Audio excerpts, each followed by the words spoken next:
First reason is that Anime Fighting Simulator Endless makes the game less like Anime Fighting Simulator every update, like how they added PvP off feature where you can't even kill anybody if it's off. I think the feature is really annoying. No offense to FSC or anything, cause I really appreciate you guys for bringing the nostalgia for the game at the beginning. Reason 2. The balancing is also annoying. For example, in Anime Fighting Simulator you had Cursed Fan for 100 SX sword skill, but in AFSC you only have God's Axe, which is frustrating when you realize how many swords you can have. Another issue with balancing, there's already Founder in the game and it's 250t durability. In Anime Fighting Simulator it was 100dd durability. I know you guys are probably saying it's because AFSC is its own game, and guys, I understand, but hear me out. AFSC would look much better if they have great training areas for the end like Anime Fighting Simulator did. The balancing for the training areas, they fixed it and I'm really happy about that, but I really want them to replace it with less overwhelming areas. Number 3. Power progression.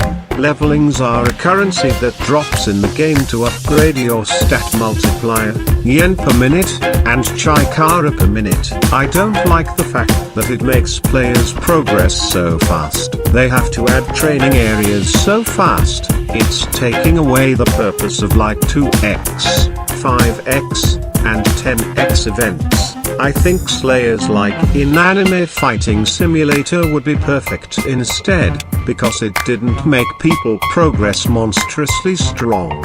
Number 4. Another reason is because the champion stats are way too high. For example, like the Rimuru champion is 200% chakra, which is way too high. I think that they should have stuck with champions that are under 85% for a minimum of 6 months. Like on release, the best champion was Saitama. His stats is 150% strength and 150% durability, which is crazy. Mind you, it took us 3 whole years to get a champion over 150%. The champions are a huge issue with serious progression. Number 5. They stuff every training area in Dimension 1. The highest training area right now is 100 SP.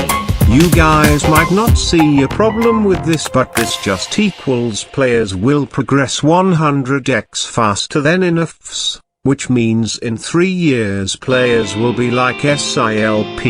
And having all the training areas in Dimension 1, that just means in Dimension when Dimension 3 comes out the requirements will be monstrously high. Finally, number 6. A big issue I don't like also is that they changed training areas when they were about to get into, which I completely understand. But hear me out. When they partnered with Anime Fighting Simulator, they didn't change the training areas, other assets, and materials back to how they were, which really makes me upset. Lastly, I know this is a side note, but like 2 weeks after Anime Fighting Simulator Endless released, I gave Nautilon champions and champion animations, but she never implemented the odd champion animations I gave her. So if any of you guys can successfully DM her about it to put it in the game, I will be beyond happy. You guys might be wondering what I will do when I stop doing content on Anime Fighting Simulator Endless. Now, I will be doing speedrun content on towers, and Lord willing, become a big tower YouTuber like Pink Leaf, Rare Rosa, DeBoy, and more. Thank you, guys, so much for watching, and love you all.